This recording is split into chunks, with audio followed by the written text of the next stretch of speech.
anak qaryah di sekitar masjid ini dan juga penduduk di sekitar kawasan ini. Alhamdulillah pada hari ini kita dapat bersama, selain daripada dapat mendirikan solat secara berjemaah, kita juga dapat menghadirkan diri kita ke dalam satu majlis yang penuh dengan barakah, majlis yang penuh dengan keberkatan, majlis yang penuh dengan 1001 fadilat, majlis yang mempunyai banyak kelebihan dan juga keistimewaannya, iaitu majlis ilmu. Semoga kehadiran kita ke dalam majlis ilmu ini, dia akan dapat meningkatkan lagi keilmuan kepada kita semua, kerana ilmu dalam Islam ini cukup luas, iaitu ilmu itu bukan setakat dalam perkara yang berkaitan dengan fardu ain, berkaitan dengan fardu kifayah, tapi juga ilmu dalam Islam ini meliputi juga ilmu yang berkaitan dengan Al-Quran, ilmu yang berkaitan dengan hadis, ilmu yang berkaitan dengan fiqh, usuluddin, tauhid dan juga seumpamanya.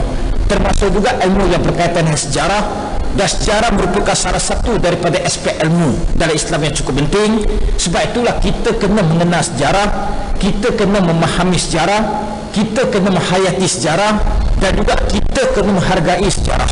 Iaitu pertamanya sejarah yang berkaitan dengan agama Islam, sejarah yang berkaitan dengan perjuangan Nabi, dan apabila kita sebut tentang perjuangan Nabi, dia ada kaitan dengan, iaitu salah satu daripada peristiwa penting yang baru saja kita sambut baru-baru ini, iaitu peristiwa hijrah. Dan apabila kita sebut tentang peristiwa hijrah, hijrah itu melibatkan iaitu dua fasa, fasa sewaktu dekat Mekah, fasa sewaktu dekat Madinah. Terdapat perbezaan di antara perjuangan Nabi dekat Mekah dan juga perjuangan Nabi dekat Madinah, iaitu di antara perbezaan tersebut, iaitu kalau kita kaji dan juga kita perhatikan, ayat-ayat Al-Quran yang diturunkan dekat kota Mekah lebih pendek daripada ayat-ayat Al-Quran yang turunkan dekat kota Madinah. Itu yang pertama. Yang kedua pula, iaitu sewaktu dekat kota Mekah, Nabi banyak menekankan aspek yang berkaitan dengan akidah, iaitu dalam usaha untuk memahamkan masyarakat Arab jahiliyah untuk menerima agama Islam. Sedangkan sewaktu dekat kota Madinah, Nabi banyak menekankan aspek yang berkaitan dengan syariat. Itu yang kedua.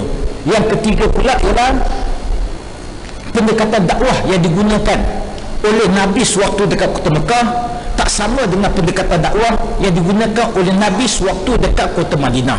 Yang keempat pula perbezaannya, iaitu Nabi ambil masa perjuangan selama 13 tahun dekat kota Mekah, sedangkan perjuangan Nabi dekat kota Madinah iaitu sekitar 10 tahun. Bermakna perjuangan Nabi cukup lama dekat kota Mekah, iaitu perjuangan itu banyak tertumpu kepada aspek yang berkaitan dengan akidah. Pasal apa akidah banyak diberikan penekanan? Sebab bila kita sebut tentang akidah, akidah ada kaitan itikad, akidah ada kaitan dengan keimanan, akidah ada kaitan dengan ketakwaan, akidah juga ada kaitan dengan tauhid. Sebab itulah pada hari ini kita akan memberikan perhatian kepada perkara yang berkaitan dengan tauhid. Sebab tauhid ini perlu kita fahami, tauhid perlu kita bangunkan. Tanpa tauhid maka akan berlakulah kerosakan pada akidah, kelonggaran pada akidah, penyimpangan dari segi akidah, termasuk juga akidah itu akan menjadi rapuh dan juga mudah dirempuh oleh musuh-musuh Islam yang nampaknya musuh-musuh ini cukup banyak, sama ada musuh luaran ataupun musuh dalaman. Bila kita sebut tentang tauhid, yang dimaksudkan sebagai tauhid mengikut kata ulama, sebab ulama memberikan beberapa makna dan juga pengertian berkaitan tauhid. Di antaranya makna tauhid ialah mengesahkan Allah, tidak menyekutukan Allah, dan juga tidak menyamakan Allah dengan sesuatu yang lain, sama ada pada namanya ataupun pada sifatnya. Itu namakan sebagai tauhid, tuan-tuan. Bermakna kita tak boleh samakan Allah dengan makhluk, tak boleh samakan Allah dengan manusia, tak boleh samakan Allah dengan binatang, tak boleh samakan Allah dengan pokok, tak boleh samakan Allah dengan batu, tak boleh samakan Allah dengan patung, tak boleh samakan Allah dengan berhala, tak boleh samakan Allah dengan apa sahaja perkara yang ada dalam dunia ini, terutama dari segi sifatnya dan juga namanya. Iaitu contohnya sifat-sifat yang ada pada Allah yang tak boleh kita samakan dengan manusia, iaitu contohnya Allah itu maha sempurna, sedangkan kita manusia ini tak sempurna, iaitu kita ada banyak kekurangan, kelemahan, kita ada banyak cacat celah dia, dan kita sering buat salah, kita sering buat silap. Sedangkan Allah itu maha sempurna, tidak ada sebarang kecacatan yang ada pada Allah berbuat. Sebab itulah semua manusia ini tak sempurna, termasuk juga baginda Rasulullah. Nabi juga tak sempurna, tapi Nabi maksud. Maksud itu maksudnya bukannya sempurna. Maksum itu maksudnya terhindar daripada dosa-dosa, sama ada dosa besar ataupun dosa yang kecil. Sebab Nabi dipimpin oleh Allah, sedangkan kita manusia biasa, sudahlah kita tak sempurna, kita juga tidak maksum tuan-tuan. Maksum tu maknanya kita seringkali buat dosa, seringkali kita buat salah. Sebab kita tidak mendapat pimpinan terus daripada Allah tuan-tuan. Sebab itulah apabila kita sebut tentang sifat ini, kita kena jaga. Jangan sampai kita samakan Allah dengan sifatnya pada makhluk yang ada dekat dunia ini. Yang kedua pula iaitu sifat yang ada pada Allah yang tak boleh kita sekutukan, yang tak boleh kita samakan dengan makhluk, iaitu Allah tu maha kekal tuan-tuan. Bermakna Allah tidak ada penghujung, Allah tidak ada permulaan. Sedangkan kita manusia tak kekal, iaitu kita ada tempoh hayat dia, kita ada waktu tamat dia, kita suatu hari akan mati, kita akan musnah, kita juga akan hilang daripada dunia ini. Di mana dunia juga akan kiamat, dunia juga akan musnah tuan-tuan. Tapi Allah kekal buat selama-lamanya. Jadi itu maksudnya tauhid. Yang kedua pula, mengikut kata ulama, yang dikatakan sebagai tauhid, hanya Allah sahaja Tuhan yang mencipta, yang mentadbir dan juga memiliki segala sesuatu. Maknanya segala benda yang ada dalam alam ni bukan milik kita tuan-tuan, tetapi milik Allah tuan-tuan. Termasuk juga harta kita, kekayaan kita, wang ringgit kita, anak-anak kita, apa yang kita miliki sebenarnya dimiliki oleh Allah. Dan kalau Allah nak tarik balik pada bila-bila masa tuan-tuan, itu konsep tauhid. Yang ketiga pula, mengikut kata ulama, tauhid juga dapat kita ertikan sebagai hanya Allah sahaja Tuhan yang berhak disembah dan juga ditujukan pengabdiannya, iaitu kepada Allah lah kita meminta, kepada Allah lah kita memohon, kepada Allah lah kita bergantung, kepada Allah lah kita menyerah tuan-tuan. Itu maksudnya pengabdian kita kepada Allah, iaitu sama ada dari segi tauhid ubudiyah, dari segi tauhid uluhiyah, dari segi tauhid samiyah dan juga sebagainya. Maksud tauhid samiyah itu iaitu melibatkan benda-benda yang gaib, iaitu benda-benda yang kita tak nampak, itu pun kita bergantung kepada Allah. Iaitu banyak benda yang kita tak nampak, tak bermakna benda itu tak wujud. Iaitu contohnya rukun iman. Kalau kita kaji tentang rukun iman, semua perkara yang berkaitan dengan rukun iman melibatkan perkara gaib, iaitu beriman kepada Allah. Allah tu kita tak nampak tuan-tuan. Begitu juga dengan beriman kepada malaikat-malaikat. Malaikat juga perkara yang gaib, perkara yang kita tak nampak, tapi kita kena yakin, kita kena percaya bahawa malaikat itu ada.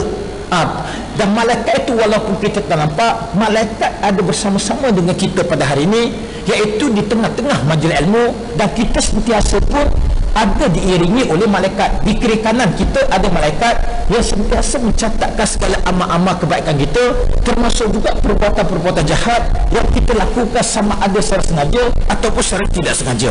Itu masukkan sebagai tauhid tuan-tuan.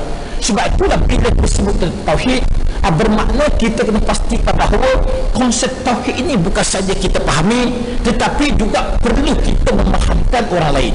Sebab apabila kita sebut tentang tauhid, iaitu kita tak boleh sekutukan Allah dari segi namanya, terutamanya nama yang berkaitan dengan kalimah Allah. Tetapi ada pihak-pihak tertentu, terutamanya daripada kalangan orang Kristian dan juga orang Islam, mereka juga nak guna pakai kalimah Allah.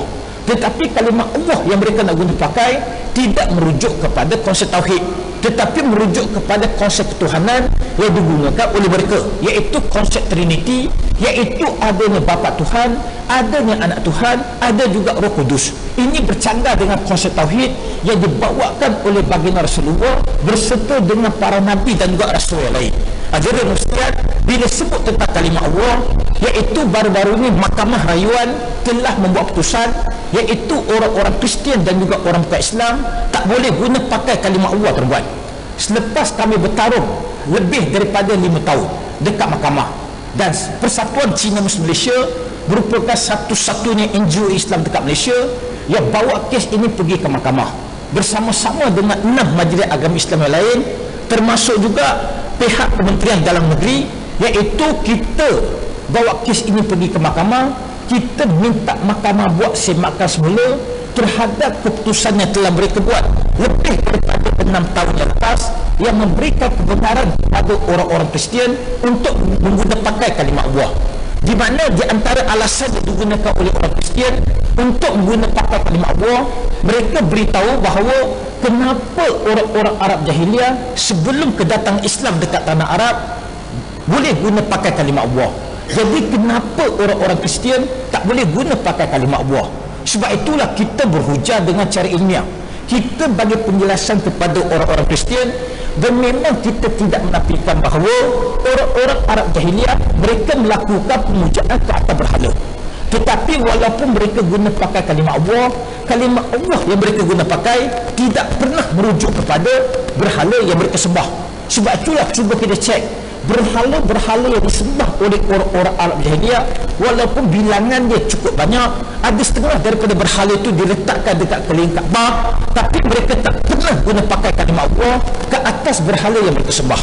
Berhala-berhala yang disembah oleh orang-orang Arab jahiliah ada nama-nama khusus, nama-nama tertentu. Contohnya Uzza, Lata dan juga sebagainya. Di mana kalimat Allah yang digunakan pakai oleh orang-orang Arab jahiliah tetap merujuk kepada konsep tauhid, Tuhan yang satu, iaitu berdasarkan kepada ajaran dibawakan oleh Nabi Ibrahim. Itu yang pertama. Yang kedua pula, hujah yang digunakan oleh orang Kristian, dia kata kenapa orang-orang Kristian dekat Timur Tengah, orang-orang Kristian dekat Asia Barat, orang-orang Kristian yang duduk dekat negara-negara Arab, terutama dekat Syria, dekat Jordan, dekat Iran, dekat Iraq, dekat Mesir, dekat Tunisia, dekat Algeria, dekat Morocco, boleh guna pakai kalimat Allah.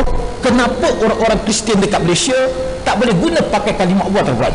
Sebab itulah kita juga beritahu kepada orang-orang Kristian bahawa bila kita sebut tentang orang Kristian sebenarnya terbahagi kepada banyak kumpulan. Ada sekurang-kurangnya 4 kumpulan dalam masyarakat Kristian. Kumpulan yang pertama dikenal sebagai Kristian Roman Katolik, yang kedua dikenal sebagai Kristian Protestan, yang ketiga dikenal sebagai Kristian Ortodoks, yang keempat dikenal sebagai Kristian Koptik. Sebab itulah di antara 4 kumpulan Kristian ini, bukan saja mereka berbeza dari segi pegangan, dari segi kepahaman, dari segi konsep ketuhanan, malahan mereka kadang-kadang berbalah di antara satu sama lain. Di antara 4 kumpulan Kristian ini, iaitu Kristian Roman Katolik berpusat dekat Vatikan, Kristian Protestan banyak berpusat dekat Eropah Barat, terutama dekat sebelah Britain, dekat sebelah Amerika, dan juga Kristian Ortodoks banyak terletak dekat Rusia. Kristian Koptik pula banyak ditemui dekat negara Arab, terutama dekat sebelah Mesir. Itu perbezaan di antara orang-orang Kristian.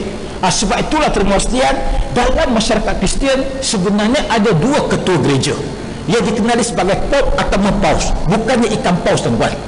Satu duduk dekat Vatikan, satu duduk dekat Mesir, yang jaga Kristian Koptik.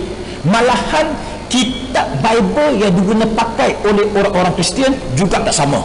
Begitu juga dengan kepercayaan mereka, iaitu hanya orang-orang Kristian Roman Katolik dan juga Kristian Protestan yang berpegang kepada konsep Trinity. Sedangkan Kristian Ortodoks dengan Kristian Koptik, mereka tak berpegang kepada konsep Trinity. Bermakna konsep Trinity ni ciptaan pihak gereja Roman Katolik. Dan kalau kita tengok pada dia punya kitab-kitab Bible dia, ada perbezaannya. Sehingga kan ada satu kitab Bible pernah diharamkan dalam masyarakat Kristian, diharamkan oleh Kristian Roman Katolik dan tak dibenarkan dibaca oleh orang-orang Kristian. Dan pengharaman itu berlangsung untuk suatu tempoh masa yang cukup lama, iaitu diharamkan oleh gereja Roman Katolik. Kitab Bible tersebut dikenali sebagai Kitab Barnabas. Dan kita pernah dengar tak kitab Injil Barnabas? Kitab Injil Barnabas ni suatu ketika dahulu disimpan dalam satu bilik tebal dekat Vatikan, di mana dia dikunci dalam satu peti. Siapa-siapa tak boleh baca, siapa-siapa tak boleh buka, siapa-siapa tak boleh bawa keluar kitab Barnabas. Kenapa kitab Bible ataupun kitab Injil Barnabas diharamkan oleh pihak gereja Katolik? Dan ini menimbulkan banyak persoalan. Sampaikan pada suatu hari ada seorang padri Roman Katolik, dia mempunyai perasaan ingin tahu tentang kitab ini, maka dia menyusup masuk ke dalam bilik tersebut dan dia ambil keluar kitab itu, dia buat penyalinan. Kemudian dia bawa keluar salinan tersebut, yang kemudian salinan itu dicetak, tersebar kepada seluruh dunia. Dan bila kita kaji kitab Barnaba dengan kitab Bible pegang orang Katolik, ada perbezaan yang cukup besar. Di antara perbezaannya sebab saya catatkan pada hari ini, iaitu mengikut kitab Bible pegangan Roman Katolik, Nabi Isa adalah Tuhan. Sedangkan Barnaba, kitab Barnaba mengingkari ketuhanan Nabi Isa dan juga menafikan Nabi Isa adalah anak Tuhan. Itu perbezaan pertama. Yang kedua pula, mengikut kitab Bible pegangan Roman Katolik, Paulus adalah seorang rasul yang dilantik oleh Nabi Isa. Sebab mengikut kepercayaan orang-orang Roman Katolik, Nabi Isa adalah Tuhan. Jadi Nabi Isa melantik rasul-rasul dia. Dan salah satu daripada rasul yang dilantik oleh Nabi Isa ialah Paulus. Dan Paulus lah yang bawa ajaran konsep Trinity kepada Roman Katolik. Sedangkan mengikut kitab Barnaba, Paulus adalah seorang yang sesat dan menyeleweng daripada ajaran Nabi Isa. Dan mengikut kitab Bible pegangan Roman Katolik, Nabi Isa disalib hingga mati, dibangkitkan semula daripada kubur. Sedangkan mengikut kitab Barnaba, Nabi Isa tidak disalib. Yang disalib ialah seorang lelaki yang bernama Judu, iaitu Judu menggantikan tempat Nabi Isa sebab mukanya menyerupai macam Nabi Isa. Jadi yang disalib itu sebenarnya bukan Nabi Isa. Itu mengikut kitab Barnaba. Dan satu lagi perbezaan, mengikut kitab Bible pegangan Roman Katolik, anak Nabi Ibrahim yang hendak disembelih, yang hendak dikorbankan bernama Ishak. Sedangkan mengikut kitab Barnaba, anak kepada Nabi Ibrahim yang hendak dikorbankan bernama Ismail. Nampak tak perbezaannya? Dan satu lagi perbezaan, mengikut kitab Bible pegangan Roman Katolik, Mesia ataupun penyelamat yang ditunggu-tunggu ialah Nabi Isa. Sedangkan mengikut kitab Barnaba, Mesia ataupun penyelamat yang ditunggu-tunggu bernama Muhammad. Perkataan Muhammad disebut dalam kitab Injil Barnaba. Sebab itulah kitab itu diharamkan oleh Roman Katolik daripada dibaca oleh orang-orang Kristian. Tetapi akhirnya kitab Barnaba itu tersebar juga, di mana kitab Barnaba itu isi kandungannya paling hampir dengan apa yang ada dalam agama Islam, iaitu tentang Nabi Isa. Hadirin dan sekalian, sebab itulah kita jelaskan pada orang-orang Kristian, jadi hujah yang mereka gunakan itu tak tepat. Sebab kedudukan orang Kristian dekat Timur Tengah tak sama dengan orang Kristian dekat Malaysia. Sebab orang Kristian dekat negara Arab terdiri pada Kristen Koptik, iaitu Kristen Koptik ini mereka masih guna pakai kitab Bible yang ditulis dalam bahasa Hebrew, dalam bahasa Ibrani, bahasa asal. Sedangkan orang-orang Roman Katolik mereka guna pakai kitab Bible yang ditulis dalam bahasa Greek ataupun Yunani, yang diterjemahkan daripada bahasa Hebrew. Sedangkan orang-orang Kristen Protestan banyak guna pakai kitab Bible yang ditulis dalam bahasa Inggeris. Bermakna sudah berlaku beberapa kali penterjemahan. Sebab itulah berlakunya penyimpangan, banyak toko tambah, banyak suntingan, banyak perubahan ke atas kitab Bible itu sendiri. Jadi dan kita beritahu kepada orang Kristian begitu. Akhirnya orang Kristian bawa satu lagi hujah yang paling dekat dengan kita, iaitu dia kata kenapa orang-orang Kristian dekat Sabah Sarawak, termasuk juga orang Kristian dekat Indonesia, boleh guna pakai kalimat Allah. Jadi kenapa orang Kristian dekat Semenanjung tak boleh guna pakai kalimat Allah? Mereka kata dekat Sabah Sarawak kalimat Allah sudah lama digunakan pakai oleh orang Kristian dekat sana. Malahan dekat sana ada satu kitab yang dikenali sebagai Alkitab. Dan mereka kata Alkitab ini ditulis dalam bahasa Malaysia, guna pakai kalimat Allah. Jadi kita beritahu pada orang Kristian, Alkitab itu sebenarnya bukan ditulis dalam bahasa Malaysia. Alkitab itu ditulis dalam bahasa Indonesia. Sebab Alkitab diimport daripada Indonesia, dibawa masuk daripada Indonesia. Dan di antara bahasa Malaysia dengan bahasa Indonesia ada perbezaannya, walaupun datang daripada satu rumpun yang sama. Sebab banyak perkataan yang digunakan dekat Indonesia tak digunakan dekat Malaysia, dan banyak perkataan digunakan dekat Indonesia bawa makna yang tak sama dengan perkataan yang kita gunakan dekat Malaysia. Contohnya di antara perkataan tersebut, gampang terbang. Cuba dekat Malaysia kita sebut anak gampang terbang. Penampar saya bagi terbang. Anak gampang tu bermakna anak luar nikah, anak daripada keturunannya tak elok. Sedangkan gampang dekat Indonesia itu maksudnya mudah, senang. Itu biasa dalam perbualan mereka. Dekat Indonesia juga ada lagi satu perkataan yang tiap-tiap hari mereka guna pakai, tapi tak tergamak kita guna pakai dekat Malaysia, membutuh terbang. Dekat Indonesia membutuh itu maksudnya memulakannya, berkehendakkannya. Sedangkan dekat Malaysia, membutuh tu bawa maksud lain. Cuba kita sebut, tiap-tiap hari aku membutuh, tuan-tuan. Itu bawa maksud yang negatif. Dan dekat Indonesia juga, iaitu ada banyak lagi perkataan, iaitu kalau menjelang senja, mereka sebut sore. Dekat Malaysia, kalau menjelang senja, kita sebut petang. Orang Melayu dekat Malaysia tak pernah gunakan perkataan sore. Kalau guna perkataan sore, confirm parti terbang, pendatang tanpa izin terbang. Sebab itu membezakan antara bahasa Malaysia dengan Indonesia. Dan satu lagi perkataan yang biasa digunakan pakai dekat Indonesia, iaitu mereka biasa sebut bisa. Bisa itu boleh. Malaysia kita tak pernah sebut bisa, kita sebut bisa. Bisa itu bawa makna racun ataupun bisa daripada ular. Nampak tak perbezaannya? Sebab itulah kita beritahu kepada orang Kristian, kalau mereka nak guna pakai kalimah Allah, mereka kena gunakan kalimah Allah dengan makna yang betul. Tapi kalau mereka guna pakai kalimah Allah dengan makna yang salah, maka kita tak bagi mereka guna pakai kalimah Allah. Sebab itulah kita jangan keliru, kita jangan confuse.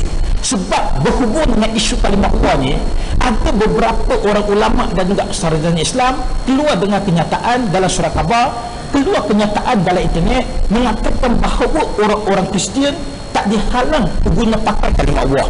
Dia kata Islam tak pernah halang, malahkan dalam Al-Quran pun tak pernah halang orang Kristian, orang bukan Islam guna pakai kalimah Allah. Memang kita bersetuju, iaitu Islam tak halang orang Kristian daripada menggunakan pakai kalimah Allah, tetapi mereka mesti gunakan kalimah Allah dalam konteks yang betul. Iaitu orang Kristian boleh guna pakai kalimah Allah untuk perkara umum. Mereka tak boleh guna pakai kalimah Allah untuk perkara khusus. Contohnya perkara umum itu, kalau orang Kristian nak guna pakai perkataan hamba Allah, tak ada masalah. Sebab kita semua dijadikan oleh Allah. Tak kira dia Kristian ke, Hindu ke, Buddha ke, orang bukan Islam yang lain ke, kita semua merupakan hamba Allah. Itu maksudnya umum. Dan orang Kristian kalau nak guna pakai perkataan insya Allah, lagi tak ada masalah, dengan izin daripada Allah. Itu maksudnya umum. Dan orang Kristian kalau nak guna pakai perkataan Alhamdulillah, iaitu syukur kepada Allah, itu juga tak ada masalah terbuat. Jadi mereka cuma tak boleh guna pakai kalimah Allah sebagai rujukan kepada Tuhan yang mereka sembah. Sebab Tuhan yang mereka sembah itu Nabi Isa. Dikatakan Nabi Isa itu Tuhan berdasarkan kepada konsep Trinity. Itu menyalahi prinsip tauhid yang ada dari Islam. Jadi kita beritahu kepada orang Kristian, kalau mereka nak guna pakai kalimah Allah, mereka mesti ikut syarat, mesti penuhi syarat. Pasal apa? Kita orang Islam ni nak buat apa-apa pun ada syarat. Nak bersolat ada syarat, berpuasa ada syarat, nak tunaikan zakat ada syarat, nak naik haji ada syarat, nak nikah juga ada syarat. Jadi semua benda kita buat tu ada syarat. Nak beribadah pun ada syarat, nak buat taharah ada syarat, wuduk ada syarat, tayamun ada syarat, istinja ada syarat, mandi wajib ada syarat. Jadi semua benda tu ada syarat. Contohnya naik haji. Naik haji ni, nak naik haji tu mesti ada syarat, mesti penuh syarat. Kalau dia tak penuh syarat, hajinya jadi tak sah, ataupun hajinya Allah tak terima, hajinya tidak penuhi kena yang ditetapkan dari Islam. Di antaranya, selain daripada beragama Islam, syaratnya iaitu orang itu mesti akil balik. Kalau dia tak akil balik, dia pergi buat haji, dia tak dapat haji wajib, dia cuma dapat haji sunat. Nampak tak beza antara haji wajib dengan haji sunat? Sebab itulah syarat itu penting. Begitu juga dalam nikah. Nikah pun ada syarat juga terbuat, iaitu sebelum kita bernikah mesti penuhi syarat. Ada syarat-syarat untuk wanita, ada syarat-syarat untuk lelaki. Contohnya syarat dalam nikah ni untuk wanita, yang pertama sekali dia mesti tidak mempunyai suami.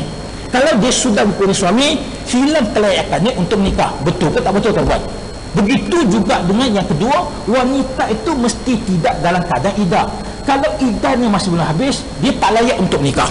Yang ketiga tu, wanita itu mesti tidak dalam keadaan berihram. Kalau dia pakai ihram, begitu juga dengan lelaki. Kalau dalam keadaan berihram, dia bukan saja tak boleh menikah, dia tak boleh menikahkan orang.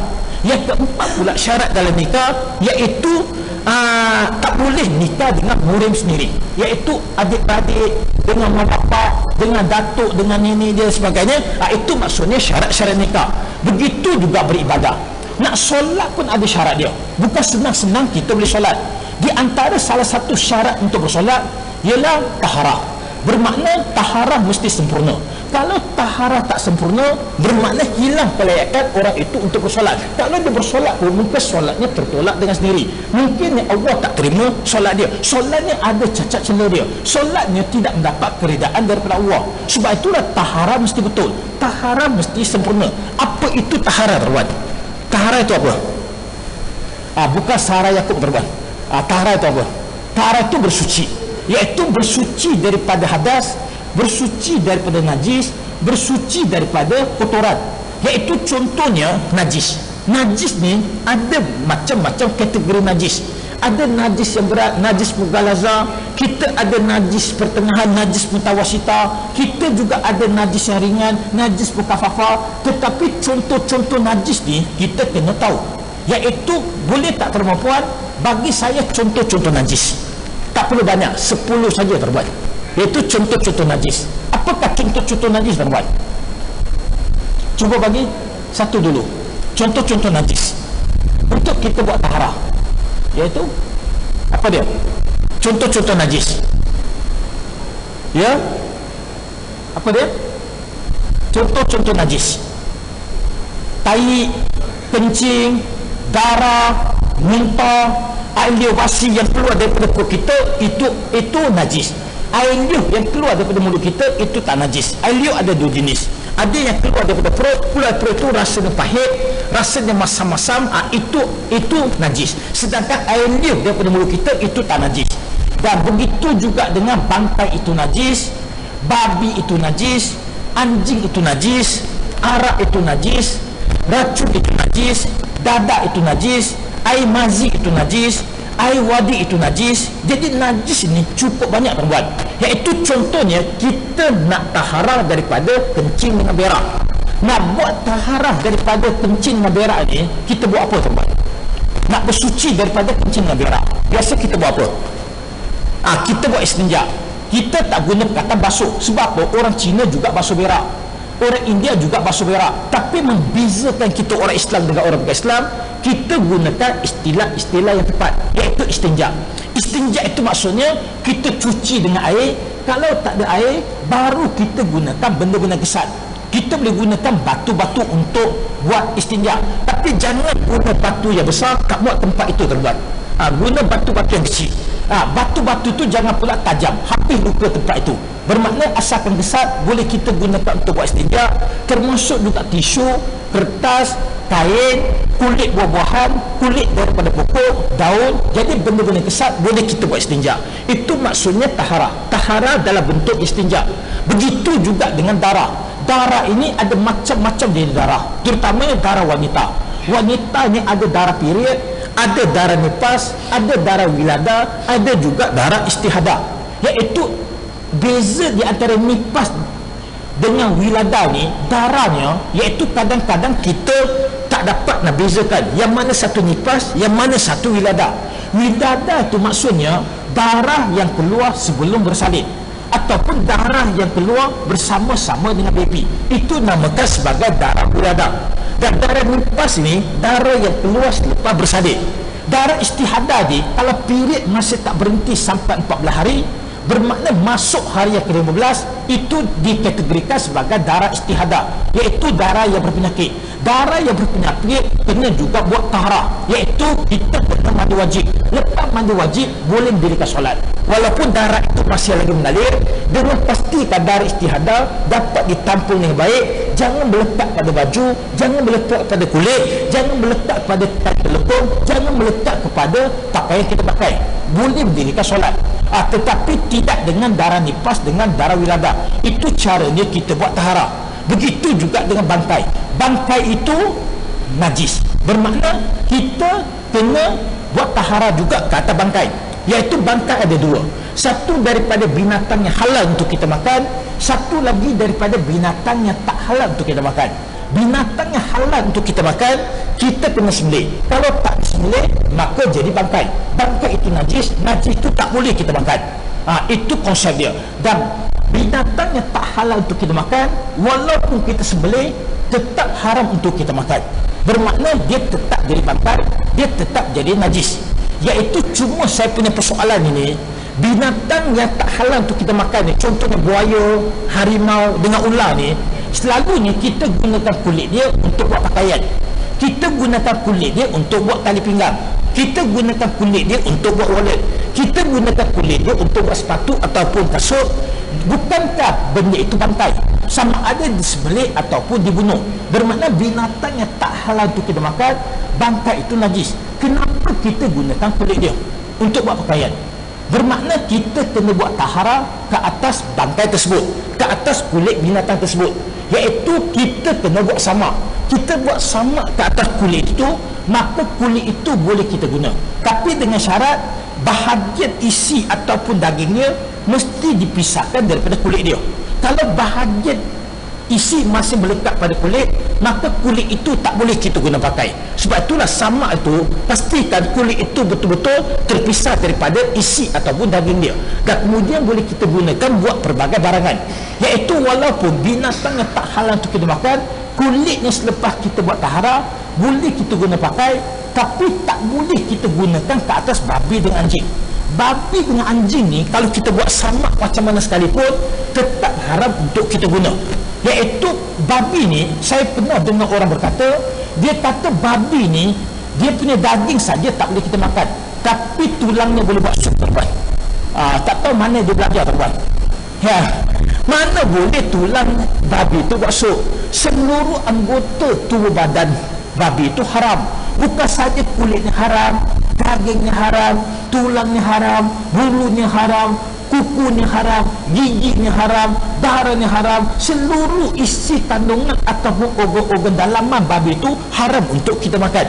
Dan bila sebut tentang babi ni, saya dulu juga makan daging babi dulu. Bukan sekarang, teman.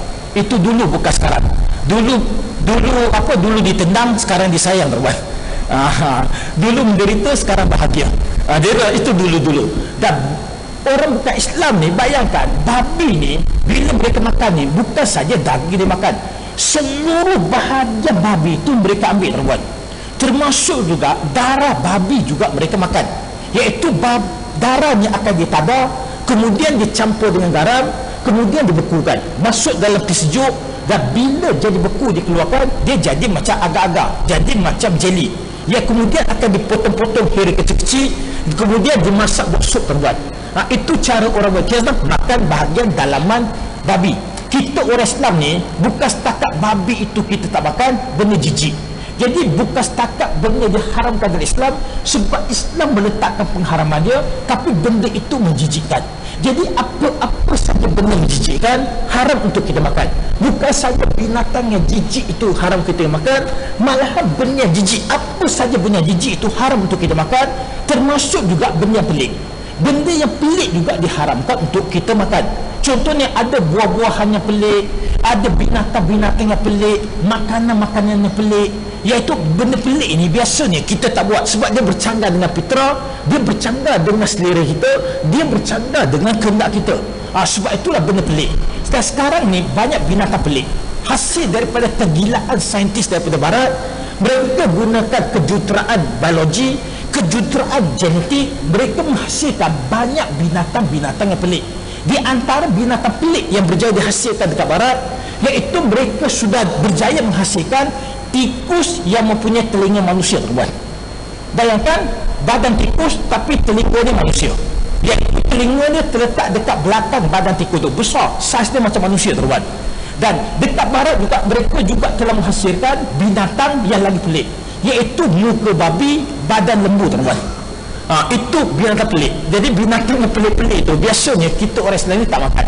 Jadi Ustaz, sebab itulah, itu maksudnya tahara. Begitu juga tadi disebut tentang arak. Arak itu najis. Soalnya sekarang ni, boleh tak kita mensucikan arak? Persoalan sekarang, boleh tak kita mensucikan arak? Kalau kulit bantai pun boleh kita sucikan, kalau darah wanita pun boleh kita sucikan supaya dia dapat bersolat. Kencing dengan berak pun boleh kita sucikan melalui taharah Islam. Boleh tak kita mensucikan arak? Boleh ke tak boleh? Boleh ke tak boleh? Siapa kata tak boleh?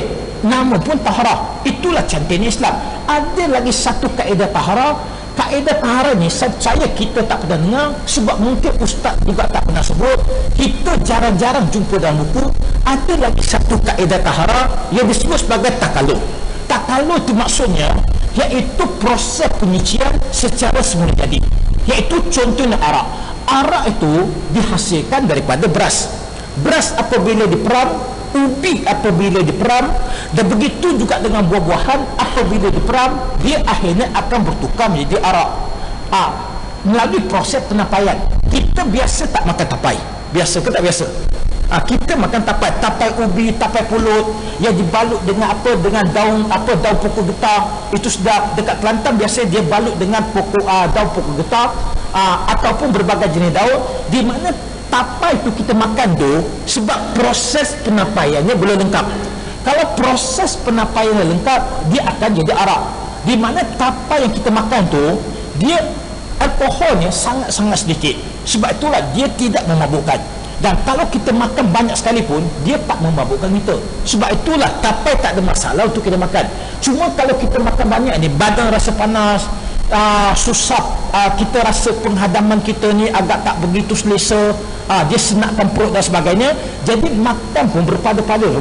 Jadi kalau tapai tu diperamkan lama lagi, dia akan jadi arak.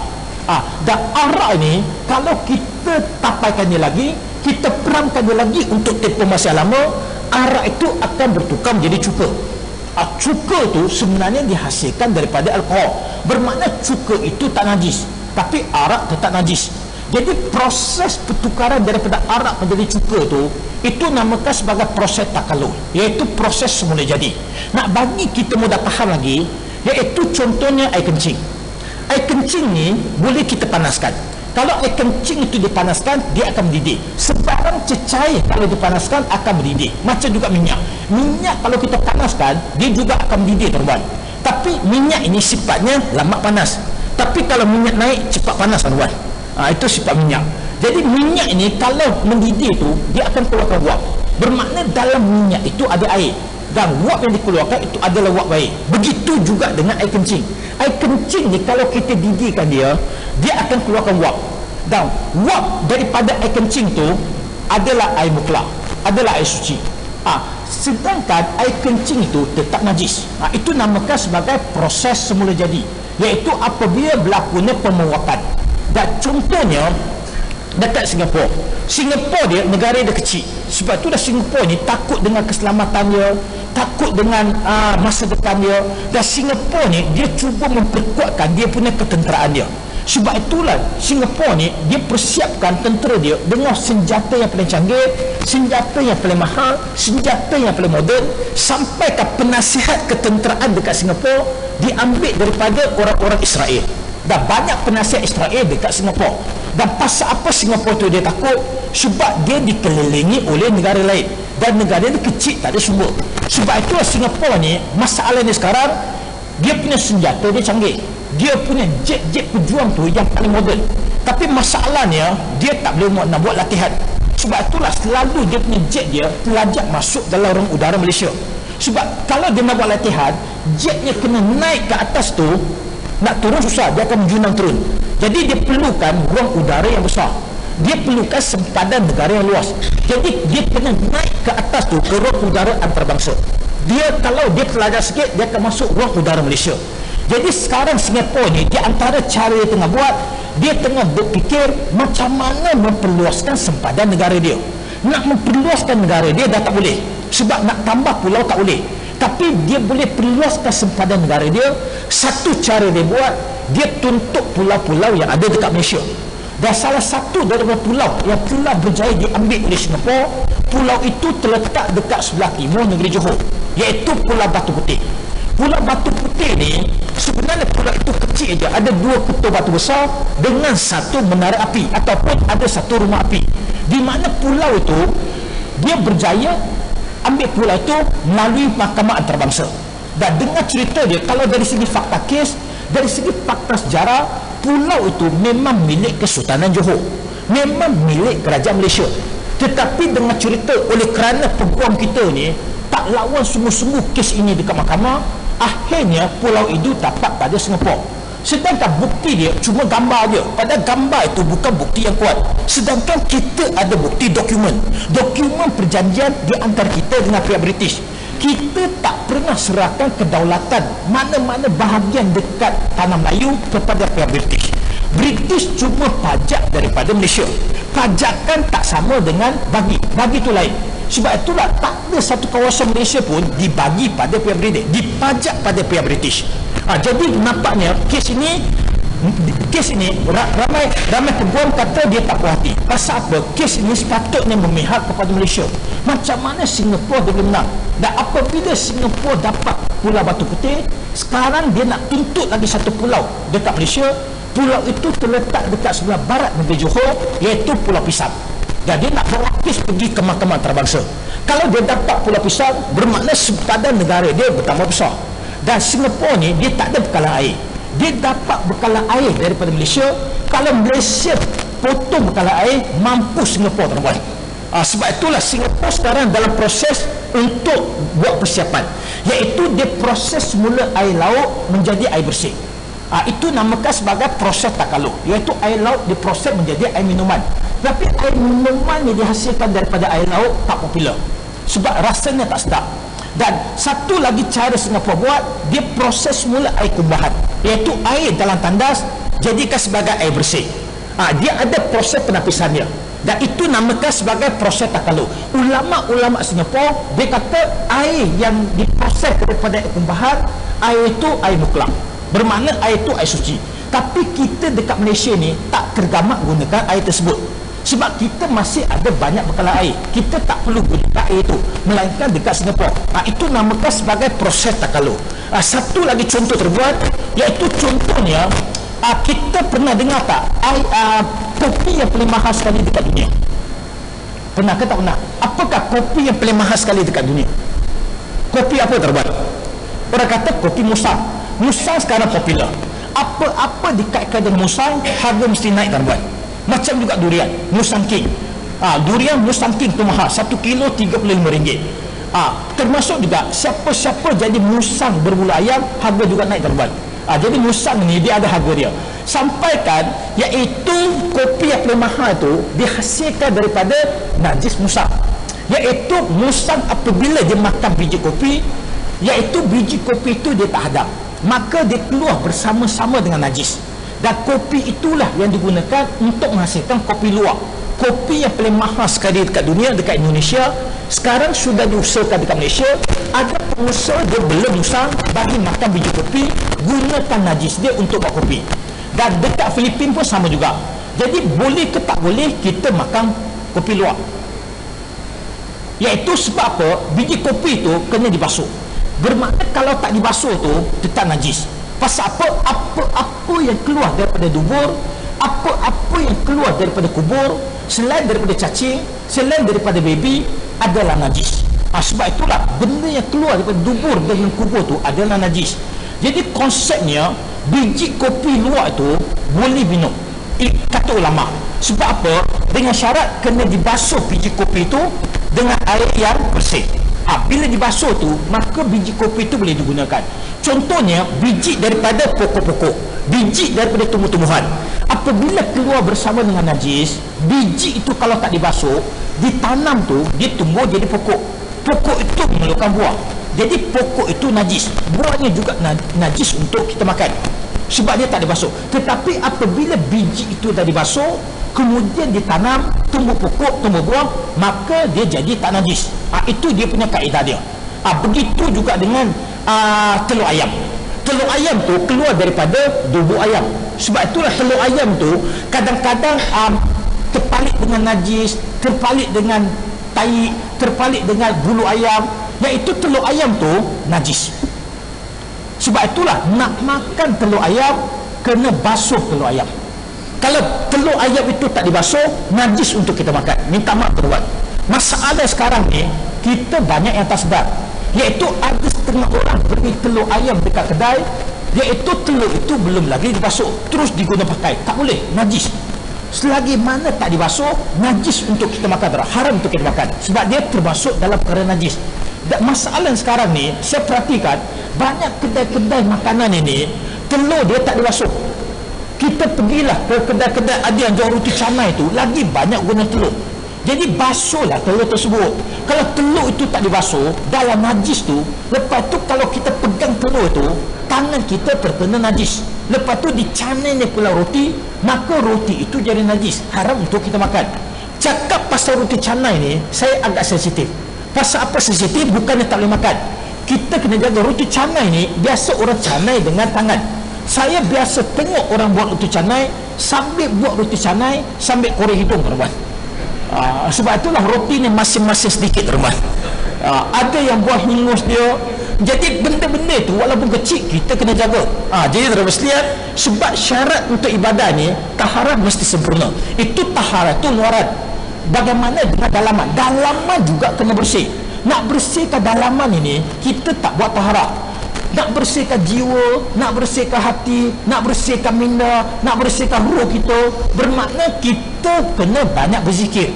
Satu cara membersihkan dalaman kita, rohani kita, banyak berzikir, banyak istighfar, kita wirid, kita doa, kita taubat, kita baca Quran. Itu cara untuk membersihkan dalaman kita. Hadirin sekalian, jadi sebab itulah ibadah ada syarat. Jadi kalau dalam ibadah pun ada syarat, nak bersolat pun ada syarat, nak buat taharah pun ada syarat. Ini kan pula orang Kristian nak guna pakai kalimat Allah juga mesti ikut syarat. Itu yang kita tetapkan pada mereka, itu yang kita nak bagi mereka faham. Jadi Roslian, saya sebenarnya tak boleh nak lama, sebab malam ni saya akan berangkat pergi ke China, saya akan berangkat pergi ke Beijing dengan pergi ke Shanghai. Saya ada bawa rombongan daripada Jamiah, iaitu Jamiah Selangor dan juga wilayah persekutuan. Dan saya sendiri pun merupakan salah seorang daripada ahli jawatankuasa Jamiah Selangor dan juga wilayah persekutuan. Kebetulan ada sahabat-sahabat kita nak pergi ke China, jadi kita bawa mereka pergi ke China. Iaitu kebetulan ada satu syarikat travel agency, dia tawarkan offer yang cukup menarik, iaitu pergi ke China, ke Shanghai, ke Beijing 10 hari 9 malam, harganya sekitar RM2,500. Memang cukup murah, memang kita tak akan dapat. Iaitu di mana sewaktu dekat China pergi ke Beijing, daripada Beijing kami akan naik bullet train, iaitu kereta api yang paling laju sekali dekat dunia, sekarang terletak dekat negeri China. Dan dia punya kelajuan kereta apinya lebih daripada 400 km sejam, menyamai kelajuan kapal terbang domestik. Kapal terbang domestik pun tak sampai 400 km sejam, tapi kereta api dekat China tu punya laju dia lebih daripada 400 km sejam. Sampaikan kita tak terasa dia punya pemandangan dia cukup laju. Dan itu yang pengalaman ramai kata nak naik kereta api laju. Dan tujuan kita pergi ke sana sebab kita nak menyahut seruan baginda Rasulullah, di mana Nabi pernah bersabda, selepas saya cek betul-betul, memang ungkapan ini adalah hadis. Dulu saya pernah kata ungkapan ini bukan hadis, tapi bila kita cek balik, cek dengan ulama-ulama, confirm ungkapannya adalah hadis, iaitu tuntulah ilmu sampai ke negara China. Itu confirm hadis. Dan Nabi juga ada sebut tentang negara China. Dan tadi kita sebut tentang hijrah, iaitu hijrah itu bukan berlaku satu hijrah. Ada sekurang-kurangnya 3 penghijrahan sebelum berlakunya penghijrahan daripada Mekah pergi ke Madinah. Hijrah yang pertama iaitu rombongan para sahabat pergi ke Habsyah. Habsyah sekarang dikenali sebagai Ethiopia. Hijrah yang kedua, Nabi bersama dengan anak angkatnya dengan seorang lagi sahabat berhijrah pergi ke Taif. Saya pernah sampai ke Taif, dan dengan cerita baru-baru ni salji turun dekat Taif, tuan-tuan. Betul ke tak betul? Saya dapat maklumat ni, ada setengah jemaah haji kata dia bagaimana, dia kata salji turun dekat Taif. Tapi kalau kita pergi ke tanah Arab sekarang, terutama dekat Madinah, dekat Madinah ni kalau kita tengok pada puncak-puncak bukit gunung dia, kita boleh nampak salji. Dan itu sudah berlaku. Bayangkan salji sekarang turun dekat padang pasir. Dan itu petanda-petanda bahawa dunia sudah berlaku perubahan cuaca yang cukup serius, iaitu ada setengah tempat yang tak sepatutnya turun salji, sudah turun salji. Dan musim sejuk agak panjang berbanding dengan sebelum ini. Dan berlaku juga taufan dan juga seumpamanya. Dan penghijrahan yang ketiga, iaitu 4 tahun sebelum Nabi berhijrah daripada Mekah pergi ke Madinah, Nabi pernah arahkan 16 orang sahabat berhijrah pergi ke negara China. Dan salah seorang daripada sahabat tersebut namanya Sa'ad Ibn Abu Waqqas. Dan dengan cerita rombongan itu diketuai oleh Sa'ad Ibn Abu Waqqas pergi ke negeri China, berdakwah dekat negeri China. Selepas itu baru Nabi berhijrah daripada Mekah pergi ke Madinah. Sebab itulah terima sekalian, jadi saya rasa cukup sekadar ini. Dan kebetulan pada pagi ini saya ada bawa satu buku yang cukup bagus, buku yang boleh kita manfaatkan, buku tulisan saya, dan buku ini bertajuk Kamu Apa Yang Kamu Makan. Buku ini merupakan satu buku panduan makan ikut cara Islam, makan ikut cara Nabi, sebab untuk membersihkan rohani kita, untuk membersihkan hati kita, untuk membersihkan jiwa kita, untuk membersihkan roh kita, iaitu selain daripada berwirid, berzikir, beristighfar dan juga sebagainya, kita kena jaga makanan yang kita makan. Sebab itulah makan itu penting. Pastikan makanan itu halal, makanan itu tayyiban, makan itu datang daripada sumber-sumber yang bersih, daripada sumber-sumber yang diberkati, bukannya daripada sumber-sumber syubhat, bukan daripada sumber-sumber haram. Dan buku ini cukup bagus sebab dia ada terangkan kenapa Islam mengharamkan babi, kenapa Islam mengharamkan arak. Dan buku ini kita tulis berdasarkan kepada kitab-kitab tulisan ulama. Ada 47 kitab-kitab sumber tulisan yang kita rujuk dalam buku ini, yang buku ini insya-Allah banyak memberikan manfaat kepada kita semua. Dan saya ada bawa satu lagi buku ini cukup bagus, tulisan kawan saya, dan buku ini menceritakan salah satu daripada musuh akhir zaman yang nampaknya sudah wujud, mungkin ramai di antara kita tak sedar. Di antara tanda-tanda kewujudan musuh Islam ini, musuh yang menjadi pengikut pada syaitan ini, iaitu Dajjal, iaitu berlakunya fitnah secara berleluasa. Dan pada hari ini berlaku banyak fitnah, dan Dajjal akan bawa fitnah yang paling besar ke atas umat manusia, iaitu pada waktu itu berlakunya berbagai-bagai fitnah. Jadi buku ini bertajuk Membongkar Misteri Dajjal, dan buku ini ditulis dengan cukup menarik, siap dengan dia punya gambar-gambar dia, siap dengan dia punya fakta-fakta dia, siap dengan dia punya penjelasan-penjelasannya, iaitu berkaitan dengan Dajjal ini. Yang buatkan saya terkejut, iaitu dalam buku ini juga menyatakan bahawa Dajjal juga sudah muncul dekat negeri China.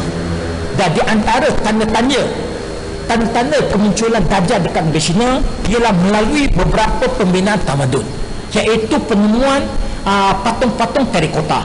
Patung-patung terikota dekat negeri China tu yang orang jumpa tertanam dalam tanah tu, rupa-rupanya patung-patung tu yang jumlahnya beribu-ribu buah disusun dalam bentuk kod. Dia ada kod dia, ada maksud dia, ada tulisan dia.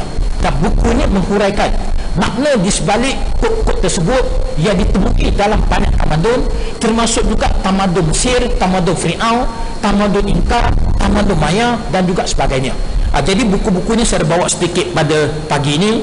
Jadi bagi siapa-siapa yang nakkan buku pada pagi ini, boleh dapatkan selepas ceramah nanti dekat belakang.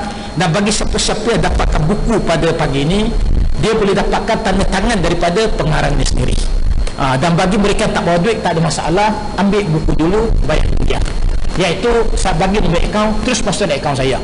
Kalau bayar, alhamdulillah. Kalau tak bayar pun alhamdulillah juga terbuat. Tapi tolong bayarlah.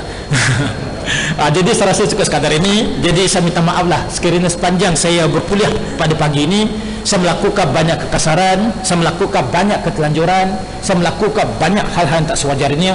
Semua itu tidak saya sengajakan, dan semua itu mencerminkan kekurangan dan juga kelemahan yang ada pada diri saya sebagai seorang hamba Allah, sebagai seorang saudara baru dan juga saudara Muslim, dan juga sebagai seorang manusia biasa.